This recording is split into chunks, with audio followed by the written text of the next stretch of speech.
The Exiled chains burned against Marcus Vale's wrists as the transport ship, Nebula's End, descended through Carsus IX's toxic atmosphere. Around him, 3,000 humans, the last survivors of Earth's betrayal, sat in stunned silence.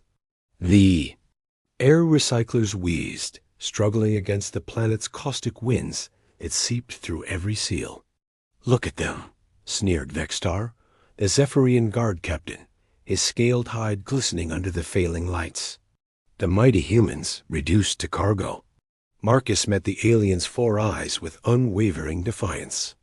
"History will remember this day, Vextar, not as our end, but as your mistake." The transport shuddered as landing thrusters fired. Through the reinforced viewports, Marcus glimpsed Carsus IX's hellscape, endless dust storms swirling across broken terrain, the skeletal remains of some long-dead civilization jutting from crimson sand like accusatory fingers. "Enjoy your new home," Vextar hissed, activating the cargo bay doors. "The Union chose this world specifically. Nothing grows here. Nothing lives here. Perfect for a dead species." As the humans were herded onto the surface, Marcus caught sight of Dr. Nathaniel Cross, Earth's former chief engineer, his weathered face set in grim determination. Their eyes met across the crowd, and Marcus saw it, the same fire that had burned in human hearts since they first looked up at the stars. The Galactic Union transport lifted off, leaving them with basic shelters, minimal food, and tools meant for a slow death. As the engine's roar faded into Carsus IX's howling winds, Marcus gathered the survivors around him. "They think they've buried us," he called out, his voice carrying over the storm. "They think Earth's children will simply fade into this dead world's dust." Young Kai Yamamoto, barely 16, stepped forward. "What do we do, Marcus? How do we survive this?" Marcus pointed to the jagged ruins visible through the dust. "We dig. We learn. We remember." His voice grew harder. "They gave us chains and expected death. Instead, they've given us time and solitude. Time to plan, time to prepare." Dr. Cross nodded slowly. "The ruins might contain salvageable technology. If we can establish underground settlements." "We will," Marcus declared. "And we'll teach our children why we're here. We'll tell them about Earth's blue skies, about the lies that brought us to this place. And one day," his eyes blazed with promise, "one day we'll return to remind the galaxy what happens when you try to chain the human spirit." The first shelter was erected that night, buried deep to avoid the worst storms. It was small, cramped, and insufficient, but it was theirs. It was the beginning. The galaxy had made its greatest mistake. It had given humanity a common enemy, a shared purpose, and most dangerously of all time to grow angry. The foregoing 25 years had passed. Since the exile, and Kai Yamamoto no longer looked like the frightened boy who'd stood in Carsus IX's first storm. His hands, scarred from decades of excavation and engineering, traced the ancient symbols carved into the buried city's walls. The ruins ran deeper than anyone had imagined. A network of tunnels and chambers that had become humanity's salvation.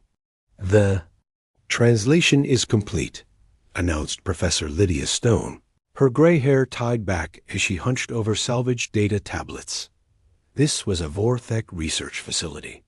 They were experimenting with something called stellar forging, weaponizing solar energy directly. Kai nodded, studying the schematics that flickered on their makeshift screens. "Can we replicate it?" "With modifications, yes." Dr. Cross's son, David, had inherited his father's engineering genius. "The Vorthek technology is crude compared to what we've developed. We've been adapting their metalworking techniques with our own innovations. The results are ... promising." Above them, new storms raged across Carsus IX's surface, but down here in the deep warren, humanity thrived. Children born on this world had grown into adults who'd never seen Earth, yet carried its memory like a sacred flame. They were tougher than their parents, adapted to the harsh environment, and burning with inherited purpose. "Show me," Kai ordered. David led them through the manufacturing levels, where the sound of hammers rang against impossible alloys. Workers, humans who'd been accountants and teachers, and farmers a generation ago, now forged metals that could withstand the heat of stars. The underground city hummed with industry that the galaxy believed impossible. In the central chamber, suspended by maglifts, hung their first prototype, a sleek fighter craft, its hull gleaming with that distinctive black steel finish that seemed to absorb light itself. Solar collectors ran along its wings like veins of captured fire. "We call it the Ember class," David explained proudly. "The hull is forged from Vorthek alloys, mixed with refined materials from Karsus 9's core. The weapons channel solar energy. Directly, no ammunition needed. Unlimited firepower, as long as there's a star nearby." Kai ran his hand along the craft's surface. It was warm to the touch, as if the metal itself held captured sunlight. "How many can we build? With current resources?" "Maybe 50 small fighters, a few larger ships, but Kai... David's expression grew troubled. "We need more than fighters. We need a fleet capable of taking on the entire Galactic Union." Professor Stone looked up from her translations.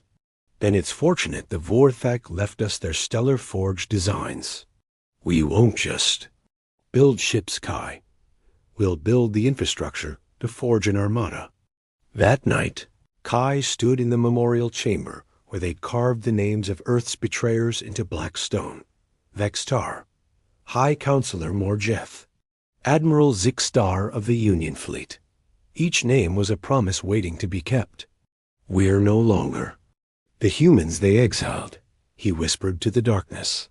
"We're something new, something forged in fire and betrayal." Behind him, the sound of construction never stopped. In hidden chambers across Karsus 9, humanity built its future, one that would soon hang in space like a sword above their enemies' heads. The returned commander Zara Ironheart Vasquez stood on the bridge of the Solar Wrath, humanity's first dreadnought-class vessel.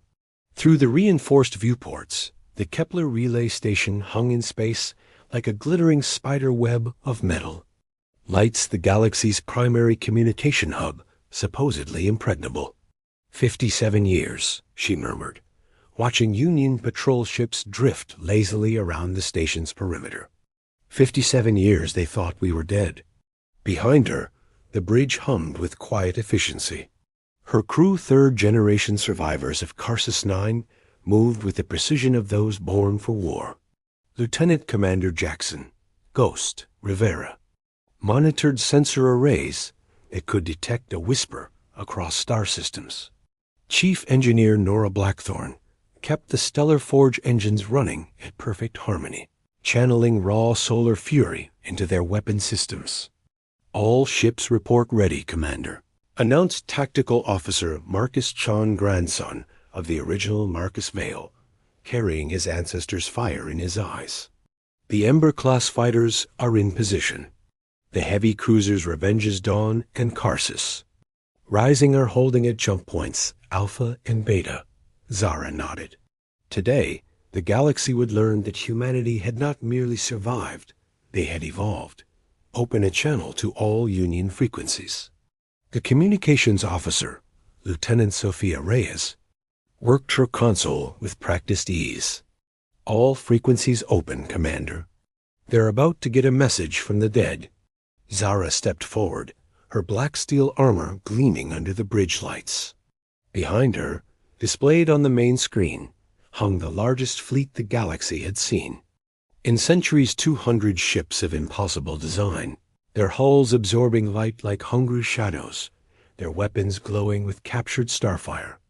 "This is Commander Zara Vasquez of the Human Stellar Navy," she broadcast, her voice carrying across a dozen star systems. "We are the children of Earth, the survivors of Karsus 9, the inheritors of chains that you thought would break us. On the Union frequencies, chaos erupted. Voices in dozens of alien languages, all asking the same impossible question. How? You cast us out in chains, Zara continued, her voice growing harder. You expected us to die quietly in exile, forgotten by history. Instead, you gave us time. Time to remember. Time to grow. Time to forge ourselves into something new. The Kepler relay station's defensive systems came online particle barriers, automated weapon platforms, distress beacons screaming across the void. It was the galaxy's most protected installation, defended by the combined fleets of 3 sectors. Time to become your reckoning. Zara finished. She gestured to Marcus Chun. All ships, weapons free. Show them what humanity learned in exile. The Solar Wrath's main guns charged with the fury of captive stars. Along the fleet's formation, 200 ships unleashed humanity's answer to betrayal. Solar-forged beams lanced across space, each shot carrying the heat of stellar cores, the anger of generations, and the promise of justice long delayed. Union defense platforms died in seconds, their shields worthless against weapons that channeled the raw power of suns. Ships that had patrolled these regions for decades found their hulls melting under sustained bombardment from fighters that moved like angry spirits through the void.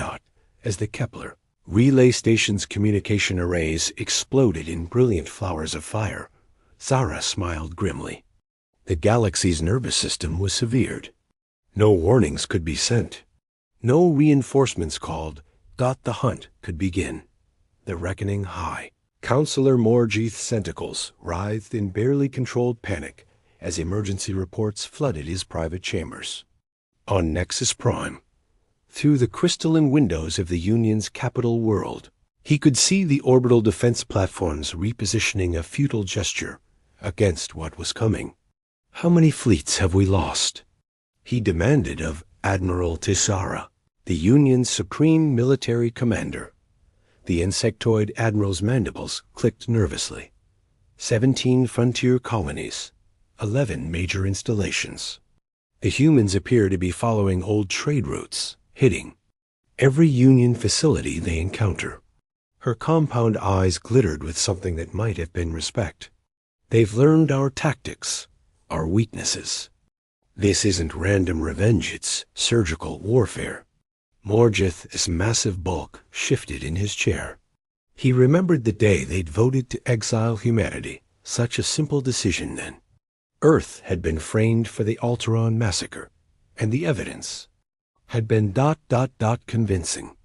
Only later had they discovered the truth, but by then the humans were gone, presumably dead on that toxic world. Send everything we have, he ordered. Every ship, every weapon. Humanity cannot be allowed to. The chamber's lights died. Emergency power flickered on, casting everything in hellish red. Outside, the first explosions bloomed across Nexus.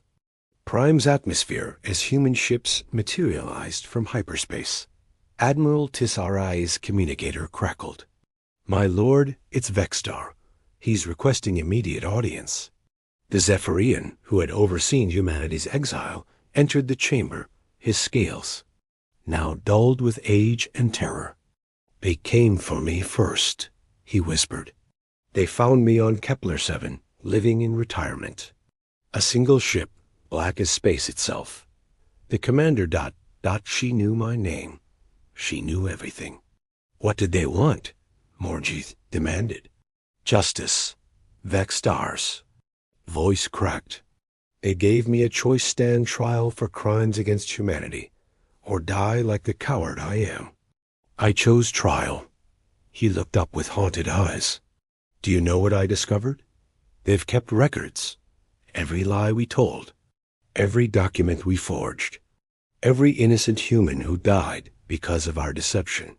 The building shook as human bombardment intensified. Through the windows, Morjeeth could see the elegant spires of Nexus Prime burning. But these weren't random strikes. The humans were avoiding civilian areas, targeting only military and government installations with surgical precision. "Sir?" Admiral Tisara as aide rushed in. "We're receiving a transmission from the human fleet. They're requesting your surrender." On the main screen, the face that appeared was calm, dignified, and absolutely terrifying in its controlled fury. Commander Zara Vasquez looked exactly like what she was, death incarnate, forged in the fires of betrayal and tempered by decades of patient planning. "High Counselor Morgith," she said, "I am Commander Vasquez of the Human Stellar Navy. Have something that belongs to us. What do you want?" Morgith managed. "Truth," Zara replied simply. "For 57 years, the galaxy has believed humanity started the Alteron War. You will broadcast the real evidence, the communications you intercepted, the false testimonies you manufactured, the innocent species you actually slaughtered. To frame us." Morgith's tentacles coiled tighter. "And if I refuse?" Zara's expression didn't change. "Then Nexus Prime joins the list of worlds that chose lies over justice. Your orbital platforms are already disabled. Your fleets are scattered across 12 systems, fighting battles they cannot win. This conversation is a courtesy. Counselor, your last chance to choose honor over extinction." Behind her, the bridge of her dreadnought hummed with quiet power. These humans weren't the desperate survivors he remembered. They were something new, something forged by betrayal into perfect instruments of vengeance. "You have 1 hour," Zara continued. "After that, we stop asking nicely." The transmission ended, leaving Morgith staring at his reflection in the dark screen, finally understanding the magnitude of the mistake they'd made all those years ago. The new dawn 6 months after Nexus Prime's surrender, Captain Elena Torch stood in the observation deck of the New Earth, humanity's mobile capital ship, watching the first human galactic reconciliation summit unfold in the conference modules. Below, the irony wasn't lost on her. They were negotiating humanity's return to galactic society from the same ships that had nearly destroyed it. "The reconstruction efforts on Altara Prime are proceeding ahead of schedule," reported Director James Quinn, humanity's new diplomatic liaison. The former mining engineer had become one of their most effective negotiators. "The survivors are grateful. Learning the truth about who really destroyed their world has changed perspectives." Elena nodded, studying the diplomatic feeds. Below, representatives from dozens of species sat around negotiation tables. There, languages translated in real time by human-built quantum communicators. The Zephyrians, the Morvac, even the proud Stellar Dominion, all of them now speaking to humanity as equals rather than executioners. "Status report from the core worlds?" Elena asked. "The trials are proceeding smoothly," Quinn replied. "Vextara's testimony yesterday was particularly damning. With the evidence humanity preserved from Karsus 9, the real perpetrators of the Alteron massacre are finally facing justice." Through the viewport, Elena could see the construction yards where humans and aliens worked side by side, building ships with an entirely new design philosophy. These vessels combined humanity's stellar forging techniques with alien innovations, creating craft that were tools of exploration rather than weapons of war. "Ma'am," interrupted Lieutenant Sarah Cross-David's daughter, representing the 4th generation of Karsus 9 survivors, "we're receiving a priority transmission from Earth." Earth. The word still carried weight, even though none of them had ever seen it. The blue world had been healing itself during humanity's exile, its automated systems slowly repairing the damage from the false war. Now, with the truth revealed, the quarantine had been lifted. On the main screen, the image that appeared was breathtaking Earth as it was meant to be. Blue oceans gleaming under yellow sunlight, white clouds swirling over green continents. And there, in orbit around humanity's birthworld, ships waited. Human ships, their hulls gleaming with stellar forge alloys, but also alien vessels' former enemies, now offering to help their exiled children return home. "This is Admiral Maria Santos of the Earth Recovery Fleet," the transmission began. 2. All children of the exile, your world is ready. Your people are welcome. It's time to come home. Elena felt tears she hadn't expected. Around the bridge, hardened veterans of the exile wars stood transfixed by the sight of the world their grandparents had described in whispered stories. "Set course for Earth," Elena ordered, her voice thick with emotion. "All ships, set course for home." As the new Earth and its escort fleet began their final journey, Elena reflected on the path that had brought them here. They had been cast out in chains, yes, but they had returned in ships of fire that burned away lies and forged new truths in the flames. The exile was over. The war was won. But most importantly, the galaxy had learned a lesson it would never forget: that humanity, when united by purpose and tempered by betrayal, could accomplish the impossible. Behind them, the stars that had witnessed their exile now watched the triumphant return. And in the space between worlds, the echo of Marcus Vale's original promise finally found its fulfillment. The galaxy would indeed remember this day, not as humanity's end, but as the moment they learned that chains cannot hold the human spirit. Last transmission from Karsus 9 had been brief and to the point. Mission accomplished. The dead world is finally quiet. Its children have gone home. And across the galaxy, a new age began.